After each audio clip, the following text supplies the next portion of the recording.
It's such a pleasure to be here with you today, and I'm going to tell you about something completely new. Um, to tell you a little bit about myself, I used to be a marketer. I started my work career as a marketer. However, my education was in neuroscience. I wanted to understand what makes people do what they do, and especially psychology, what drives our decision making and our behavior. So, following a neuroscience degree, obviously, I naturally moved towards business and marketing and trying to apply all of this until about 4 years ago when we noticed a huge shift in how businesses go about understanding their customers. So this is what I'm here to talk to you about. True Impact is a company I founded 4 years ago, and it lives at the intersection of neuroscience and marketing, also known as neuromarketing. I'm not sure if you've heard of the term before, but what I'm hoping to tell you today is a little bit about the field, but also a little bit about how you can use this science to understand what drives people's decision making, what makes them do what they do, ultimately what is behind motivation, and how can we improve and tweak that element of persuasion so that we are able to convert on mobile, online, in print, or any other channel. So today we're going to be focusing specifically on conversion for mobile. I'm hoping to inspire you to think a little bit differently about the way you think about your customer, about the way you communicate with your customer, to think that they are more than just numbers and data, people with emotions, and emotions are quantifiable. As soon as you understand that, as soon as you put the customer at the center of your organization, at the center of your message, then everything becomes a lot more relevant for them. So I'll show you just what that means. We focus on humanizing the customer. So instead of asking people to tell us, well, what do you think about this product? What do you think about my brand? You know, that tells you what people are able to tell you and what they're willing to tell you, also known as an explicit response. But the big picture is that people act on how they feel, not always what they say. So how do you get to that core emotional state that drives our decision making? You have to measure emotion. So this is where we look to neuroscience, we look to biometrics, and so on. Now, this is one of my favorite quotes. If I had asked people what they wanted, they would have said faster horses. And it's absolutely true. I mean, in my life as a marketer, I sat many times on the other side of the glass, crossing my fingers that my customer was able to verbalize and explain, you know, why they do what they do and me be able to do something with that.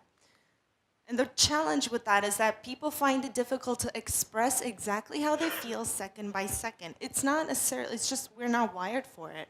You know, people are simply not able to tell you, you know, at moment t .05 milliseconds, I felt a little bit of disgust or confusion. They're not able to pinpoint that out, but science can. And the reason for that is because most of our behavior, now, I mean, if you're a marketer, you know this.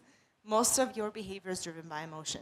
And this is the only side of the brain, I promise. I'm not going to spend too much time on science, but all the senses, sight, smell, sound, taste, and touch, enter your brain through the very core, and they move outwardly towards what we call the neocortex. This is the most recently evolved part of the brain, obviously, so you cannot get to logic, you cannot get to reason without first going through the core of the brain, which is your emotional center. What this means is basically if you're trying to sell on feature, functions, and facts, you need to first establish trust. You need to think about how can I convey a comfortable emotional experience first and foremost. You cannot bypass emotion to get to logic. It is a key input into rationality. So what we know right now from all forms of research out there is we know who's buying and what they're buying. You know so much about what people are doing after the fact, but you can't really always predict why people do what they do. So this is where neuroscience comes in, and some of the tools that we use. I'll give you just a quick kind of highlight, and then we'll dive into how we use them. There's two main buckets. There's the neurosciences, which measure the brain activity directly. Obviously, the brain directs the body, so then we want to measure biometrics. And biometrics are any sort of reactions that a customer has, you know, at a physical level. So your heart rate can go up when you're interested, your skin response changes so you can perspire more. And obviously all of that is triggered by your brain. When you have an interest in something, your body reacts. So what we want to do is we want to combine both of these measures. We want to know where people are looking, with eye tracking, for example. But we also want to know how they're feeling. Because biometrics alone are unidirectional in that they tell you that there was a reaction, but you don't really know why. right? So if you see a study that says, well, their heart rate goes up, okay, is that because they were interested? Is that because they were disgusted, appalled, amazed, surprised? We can't really pinpoint if that emotion was positive or negative with a biometric. You can only do that with a neuroscience metric, with a neuroscience tool. What we do is we combine all sorts of measures coming from the person, their brain activity, facial expression, their heart rate, eye tracking, and so on. When you kind of look at neuroscience and biometrics, you get an image, an understanding of how people feel. And then ultimately, if you couple that with an expressive or explicit form of research, like a survey, then you really get the big picture. Here's what people are able to tell us about what they think about us, and then here's how they truly feel about us. I apologize for the lighting here, but this was a piece in the Toronto Star just a couple of weeks ago where we described more about conversion on mobile and neuroscience. So I invite you to search that. But a lot of the technology we use today is portable, it's easy to use, and it can be used in almost any setting. And obviously the price point and the cost has come down significantly in the last couple of years to bring it on par with traditional research. But what do we look for, basically? First of all, we measure the brain completely. This is actually important because there's many devices on the market, and we use something called an EEG, but there's many types of EEGs. There's simple EEGs that will be used for, let's say, meditation, like consumer grade, kind of like your Fitbit. Obviously, if you try to track your customers with a Fitbit, that's not actual science, right? But when we do use EEG, we want to measure the whole head because that's where the big story is. So we look for what drives their motivation, what are they persuaded by. This is also known as the approach avoidance response in neuroscience. The motivation metric is correlated with the perceived product value and the perceived product quality. So when we see a higher level of motivation toward an app, toward an email, toward a package, a fragrance, anything, we know that that is the metric that will tell us that indeed this person is very likely to act on what they're seeing. We also measure something called cognitive load, and this is the amount of cognitive effort your brain has to put in to make sense of what it's seeing. The higher the cognitive load, the more difficult something is to understand. So you're sending somebody a white paper to read. That requires a lot of effort. You're asking them to do a math equation, that cognitive load metric will go up. It looks like pain, actually, in the brain whenever we ask people to work too hard. And guess what? People do not necessarily want to work very hard, especially when they're bombarded with messages from every single marketer. So this is why it's important to not impact your customer's brain in a negative way and transmit messages with a single call to action that are easy to understand. And then ultimately, we measure something called arousal or emotional intensity. Like if you're marketing a scary movie and you want to know the sequences, the moments in time when that person is startled, this metric will tell you that. But usually we don't do that to our customers. So how do we take all of this science and use it for mobile? It's really interesting because there's a lot of opportunity for groundbreaking work, and we're conducting more and more studies to understand how people's brains react to receiving messages on mobile, whether in an app, in a browser, whether they're mobile commerce or otherwise. So here we're going to talk about mobile commerce. I'd like to share with you a study that we conducted in partnership with Plastic Mobile in Toronto, and it's called Science Behind Mobile Design. At the end of my talk, if you're interested in receiving the full white paper to read the details, I'd be happy to share that with you, so just let me know. And this will just give you a quick intro on what we actually did during the study.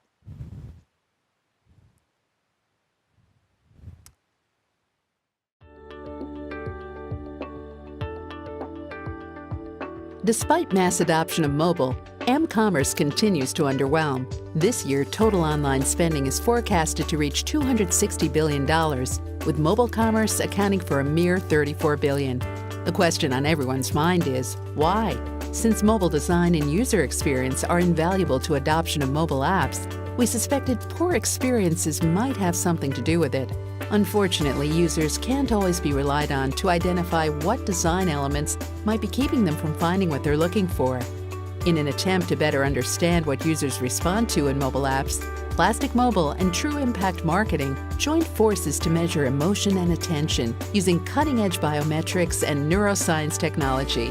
We followed 14 men and 16 women through 5 stages of a transaction-focused user journey across 3 popular commerce apps, Pizza Pizza, Best Buy, and Hyatt. The 5 stages were home, browsing, selection, checkout, and confirmation. Eye-tracking glasses captured what users were looking at first, last, most, and least, while we simultaneously measured their emotion and attention engagement levels using an EEG headset. The results allowed us to see what stages of the transactions evoked positive and negative emotions and kept or lost users' attention. The data unveiled invaluable insights into the design elements that actually engage users. It also showed that what people say and what they feel are not always aligned. Respondents stated that the selection stage was their preferred stage for all of the apps, but the data revealed low points of emotional engagement in 2 of the 3 apps. We also determined that apps can have a positive influence on overall brand perception, correlating directly with usability and design. Neuroscience affords deeper insight into usability testing, bridging the gap between what users say and how they actually feel while they're using mobile applications. It allows us to pinpoint the areas that are helping or hindering the mobile commerce user journey. Ultimately, user experience and design are at the heart of a successful mobile application. An app that's enjoyable gets used and shared, and one that's difficult to navigate collects dust or gets deleted. Download the report for our complete findings on how design and user experience can make or break a mobile commerce journey. Cool. So I'll be happy to share that with you if you're interested in learning more about it. But I'm going to share with you 3 key findings. And the first one came as a surprise to us. The first finding is the difference between browsing and checkout. You remember from the video, we divided the navigation experience in a couple of different stages. We have 5 different stages. Getting familiar with the app, and then selecting the product you want to buy, and ultimately checking out and putting in your credit card information and your information at the very end. Now, for one of the apps, we were really interested to see what is the difference between what people say and how they feel. When we asked them, they verbally said, I enjoy selecting the pizza. In this case, for the app that Pizza Pizza created. Plastic Mobile actually created this app for Pizza Pizza as well. So when we asked them, what is your most favorite stage? Everybody said selection. What is your least favorite stage? Everybody said checkout. So that didn't really come as a surprise, because paying is not the most fun part of the experience, right? So what we wanted to see is, okay, what happens to their brain? Because that really tells us how they truly feel. When we measure emotional engagement, this is that motivation metric in the front part of the cortex. We know that the higher it is, the more likely people will have a positive experience. It actually peaked towards the end. The highest point was during the checkout step, which was designed very differently compared to the other 2 apps, right? Now, when we looked at, this is interesting. First of all, the brain and the mouth disagree. So that's the first finding of pretty much every one of our studies. We noticed a discrepancy between what people say and how they feel. But what we looked at, what was different between the 2 apps? Every app starts, this is an emotional engagement metric here. Every app kind of starts more or less, the middle part, the selection part is pretty average, but Pizza Pizza started very low and the other 2 started very high. Best Buy and Hyatt, the launch time was really quick. And for Pizza Pizza, the launch time took a little longer. So obviously we worked with the developer to make sure that that is improved for future versions. But what was interesting is that you can start a mobile experience, let's say on the wrong foot maybe, but you can end it on a really high note. And what we know from neuroscience is that the beginning and the end are what matter most. People remember that end part of the experience above all else. And it's interesting to see what people say and how they feel, but ultimately what do they do? And we find correlation between the way people feel and how they act in real life. And this is what's fascinating about neuroscience, is that you can take a sample of 30 people, let's say, for one of our typical studies, and you can predict with more accuracy what the mass population will do than you can from a survey. And what we see is that when it comes to reviews and downloads on the App Store, the stats are correlated with the way people feel, right, when we measure their emotions. So obviously, an observation is that feelings trump words, and it's very important to think about how can you reduce the hurdles at checkout. This app was really interesting. The way they designed the checkout experience was a little different in that it didn't ask you if you're a Mr. or Mrs., professor, doctor, whatever, and 30 fields you had to fill in. This was a really quick, simple form. I think it was a 2-step process or something like that. Only the basic information that you need to get the customer at that moment in time, and then you need to build a relationship with that person. It's like dating. You can't propose on a first date. You need to like let some time pass and actually earn that respect and earn the customer giving you more insights and more details about their life. Now, another interesting fact was, like the app, like the brand, and the effect we saw is that there's a halo effect, basically, where a personal emotional experience towards an app will then extend to the overall perception of the brand. What this means is, if you put out an email blast, if you design a mobile app, if you design any sort of experience, you need to think about executing it in line with your core organizational values. And I'm sorry about the corporate speak, but do the best job you can, because it will affect the overall brand experience. And what we saw is, when we asked people to tell us, well, what do you think about Hyatt? What do you think about Pizza and Best Buy? They gave us a couple of words to describe, how they feel, things like classy, luxury, techie, reliable, delicious. When we asked them after the fact, a poor mobile application resulted in them changing their mind to expensive, complicated, premium, or convenient, in a case for Pizza, which was a more positive app experience. So the app experience will then have a halo effect on the overall brand experience. Keeping this in mind, it's important to know that every single interaction is an opportunity to build your brand. Every single digital, online, offline, inbound, outbound, all of these things come together because customers don't think in terms of experiences and channels. They think of the brand itself. The brand is personalized in their mind. Getting to the point, and this is really interesting. We have, I think, 7 findings coming from the study, but this was just one of them that I thought was interesting to see. When we scanned people's attention, we're using eye tracking. We're using eye tracking glasses. Actually, right now, the latest version from Tobii allows us to pinpoint specifically where someone's looking with great accuracy on a mobile device. And this is really great because you can have, let's say, an X button in the corner, right, if you're doing a particular like full screen ad. Or you can have certain features on a mobile device that you can measure to see how they perform and how they grab someone's attention.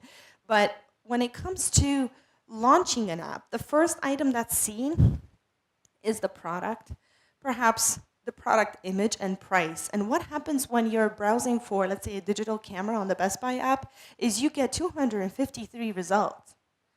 So you're on a mobile device trying to make that decision, trying to make a comparison between 250 cameras. It's impossible. So people do a massive scroll to the bottom and come back up and still read only the first 2. And so we see great visual attention to the image, the price point, not too much the content. As soon as there's too much content or too much text, that's pretty much the point where the brain says, oh, I have to work too hard, I have some other stuff to do, and you move on to the next task. So what we see here is that when you open the app, the emotional experience depends on how quickly you can get into it. And I mentioned this earlier. Pizza had a long launch time. It took about 7 seconds to get into the app, which was way, way, way too long. So this was improved in the meantime, and these other 2 apps started on a high point because they allowed the person to come into the app quickly and start using it. Now, what you want to think about if you're designing any mobile app or mobile experience is starting on a high note, ending on a high note. Getting them in quickly, make it easy to understand what they need to do. It should serve a single purpose, not trying to replace your website or anything like that. And ultimately ending on some sort of a reward, some sort of journey that takes them to a reward that makes them feel good. So obviously the lesson here is don't make them wait to experience your brand. What we also saw, actually, we work with our partners in Denmark, and what we wanted to see is what happens when you are experiencing a mobile delay on a smartphone. Well, what we find is actually delays are experienced as stressful in the brain. This was a study done with Ericsson. I'll just summarize this slide for you. Basically, when a person's using an app and there's a 2-second delay, there's an increase in their stress levels from 13 to 16%. When there's a 6-second delay, it goes up to 19%. So 6-second delay on a mobile device, you're increasing the person's stress levels. Now, how easy is it to sell or market to somebody who's stressed? Then what happens next, if you're playing a video and that video is buffering, every single time it's buffering, every 2-second delay, the stress levels shoot up to 30% and more. So we need to realize that as marketers, we are customers as well. You know, you go home, you go to your mailbox, you make the decision, you know, junk, recycling, junk, whatever, right? You act like a customer. You need to think about what is the effect of all the other brands that, you know, what are the brands' effect on me as a person? And realize that that is exactly what's happening to your customer. If you're annoyed by a mobile delay, your customer will be as well. And now we have the metrics to show just how stressful that moment in time is. I'd be happy to share this study with you as well if you're interested. At the end of the day, what I'm hoping to get you thinking about is that there are different ways to look at the customer.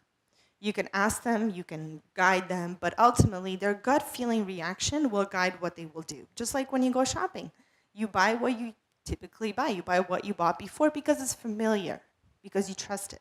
And that's an emotion. So I'm hoping that I got you thinking about how can you humanize the customer a little bit more?